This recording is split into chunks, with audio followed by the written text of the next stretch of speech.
एक छोटे से कस्बे रामपुर के रेलवे स्टेशन के पास कैलाश अपनी छोटी सी ठेली लगाता था। कैलाश के पास कोई बड़ा तामझाम नहीं था, बस एक पुरानी लकड़ी की ठेली और एक बड़ा तवा। लेकिन उसके हाथों में एक ऐसा हुनर था जो साधारण से मैदे को भी स्वर्ग बना देता था। वो अपनी कचौड़ियों के लिए दाल खुद रात भर भिगोकर तैयार करता था। आज तो मौसम भी साथ दे रहा है, ठंडी हवा चल रही है। आज जरूर अच्छी बिक्री होगी। बस भगवान का आशीर्वाद बना रहे। बेटी की पढ़ाई की फीस जमा करनी है इस महीने। ठीक उसी स्टेशन के गेट के पास शिवचरण नाश्ता भंडार नाम का एक बड़ा और चमकता हुआ ढाबा है। शिवचरण गद्दी पर बैठा हुआ बड़े रौब से अपनी मूंछों पर ताव दे रहा है और कैलाश की ठेली को घूर रहा है। शिवचरण गुस्से में अपने नौकर बिरजू से बोलता है, बिरजू, जरा उस कंगले कैलाश को देख। जब से ये ठंड का मौसम शुरू हुआ है, वो रोज अपनी टूटी ठेली लेकर मेरे होटल के ठीक सामने आकर खड़ा हो जाता है। इसकी हिम्मत कैसे हुई मेरे शानदार होटल के सामने कचौड़ी बेचने की। बिरजू पानी का गिलास पकड़ाते हुए चापलूसी भरे स्वर में बोला, मालिक, आप एकदम सही फरमा रहे हैं। उस गरीब की हैसियत ही क्या है आपके सामने। लेकिन सुना है कि यात्री उसकी हरी धनिये की चटनी और गर्मा गर्म कचौड़ियों की बड़ी तारीफ करते हैं। कहते हैं उसकी कचौड़ी में मसाला एकदम सही मात्रा में होता है। चुप कर मूर्ख, तारीफ तब मानूंगा जब कोई उसकी ठेली पर जाएगा। आज मैं अपने होटल की कचौड़ियों का दाम आधा कर दूंगा। देखते हैं उस भिखमंगे के पास कौन जाता है। व्यापार में दया की कोई जगह नहीं होती। अचानक घना कोहरा छाने लगता है और साथ में हल्की बूंदाबांदी शुरू हो जाती है। यात्री इधर उधर छुपने की जगह ढूंढने लगते हैं। कैलाश जल्दी से अपनी ठेली के ऊपर एक पुरानी छतरी खोल देता है। बूंदों की आवाज गरम तेल की कढ़ाई से टकराकर छन छन गूंजती है। जैसे जैसे कोहरा गहराता गया, कैलाश के चूल्हे की आंच उतनी ही तेज होती गई। उसने मैदे की लोइयों में उड़द की दाल का मसालेदार पिट्ठू भरकर उन्हें कढ़ाई में उतार दिया। जैसे ही पहली खेप तेल में गई, कचौड़ियों की ऐसी मीठी खुशबू फैली कि प्लेटफॉर्म पर चलते यात्रियों के कदम रुक गए। दो पुराने दोस्त मोहन और दीपक, अरे दीपक भाई, जरा रुको, क्या जबरदस्त खुशबू आ रही है। इस ठंड और कोहरे में अगर कैलाश की एक गरम कचौड़ी मिल जाए तो मजा आ जाए।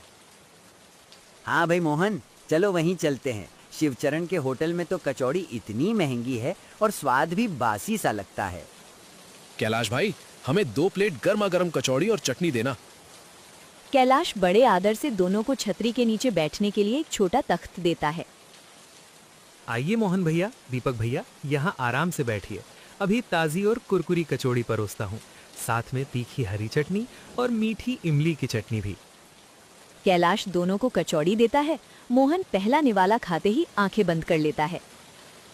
वाह कैलाश भाई, गजब का स्वाद है। ऐसी कचौड़ी तो बड़े शहरों में भी नहीं मिलती।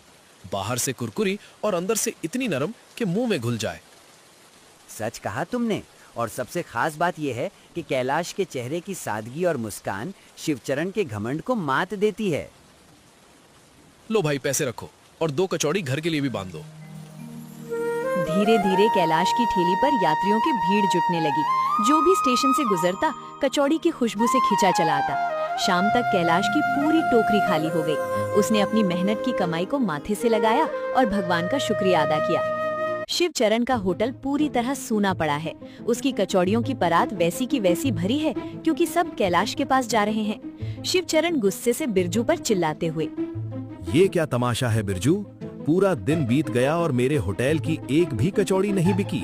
सारा माल ठंडा पड़ा सड़ रहा है और उस निकम्मे कैलाश ने आज 400 कचौड़ी बेच दी। मेरी इज्जत मिट्टी में मिल गई इस बाजार में। मालिक, मैंने पहले ही कहा था, उसके हाथ में कुछ खास बात है। जो भी उसकी कचौड़ी खाता, तारीफ किए बिना नहीं रहता। अगर ऐसा ही चलता रहा तो हमें होटल बंद करना पड़ेगा। शिवचरण एक धूर्त मुस्कान के साथ अपनी अलमारी खोलता है और उसमें से एक छोटी शीशी निकालता है।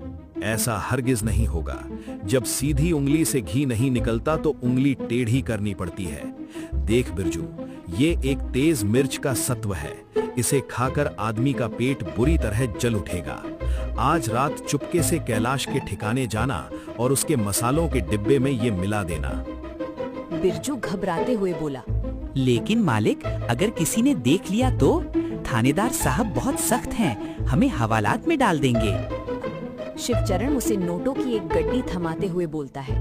ये रख अपनी जेब में, डरने की जरूरत नहीं। लालच में आकर बिरजू शिवचरण की बात मान लेता है। जी मालिक, अब समझिए काम हो गया। कल सुबह कैलाश की कचौड़ी खाने वाले सीधे अस्पताल भागेंगे। रात के 1:30 बजे जब पूरा कस्बा गहरी नींद में सोया था और बाहर घना कोहरा छाया था, तब बिरजू चुपके से कैलाश की ठेली रखने वाली झोपड़ी में घुसता है। तभी पास खड़ा कुत्ता जोर से भौंकने लगता है और बिरजू का दिल उछल पड़ता है। घबराहट में बिरजू का हाथ कांप जाता है और शीशी उसके हाथ से छूटकर नीचे गिर जाती है। अंधेरे में उसे ठीक से दिखाई नहीं देता कि सत्व कहाँ गिरा। उसे लगता है सारा सत्व मसाले के डिब्बे में मिल गया है।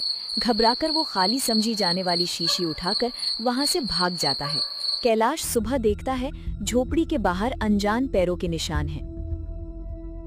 ये क्या? लगता है रात को कोई यहाँ आया था। मेरे बर्तन भी इधर उधर बिखरे हैं। नहीं, मैं अपने ग्राहकों की सेहत से कोई खिलवाड़ नहीं कर सकता। अगर इस मसाले में किसी ने कुछ मिलाया है तो मैं इसे फेंक दूंगा और नया मसाला बनाऊंगा। कैलाश की यही ईमानदारी उसकी सबसे बड़ी पूंजी थी। उसने रात का सारा मसाला और दाल का घोल गड्ढे में दबा दिया और सुबह सुबह पूरी तरह नया माल तैयार किया।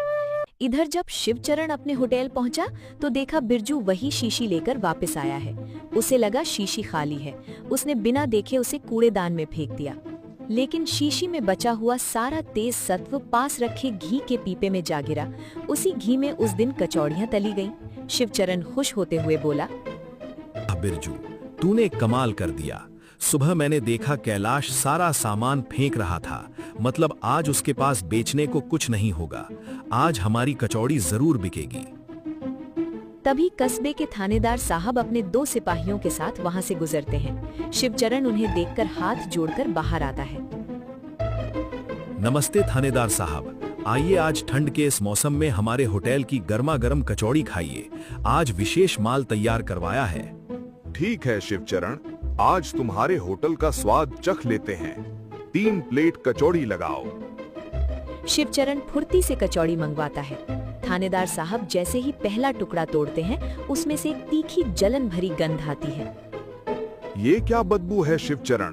क्या तुम लोगों को जहर खिला रहे हो? नहीं नहीं थानेदार साहब, ऐसा कैसे हो सकता है? हमारा माल तो शुद्ध है। बिरजू, तूने घी कौन सा इस्तेमाल किया था? मालिक, मुझे अभी याद आया, आपकी दी हुई शीशी घी के पीपे के पास ही पड़ी थी। कहीं ऐसा तो नहीं कि सारा सत्व हमारे घी में ही गिर गया हो? क्या? ये तूने क्या कर दिया मूर्ख? बात साफ है, यहाँ कुछ बड़ी गड़बड़ हुई है। अभी इसी वक्त कैलाश को यहाँ बुलाया जाए। थोड़ी देर में कैलाश वहां पहुंचता है।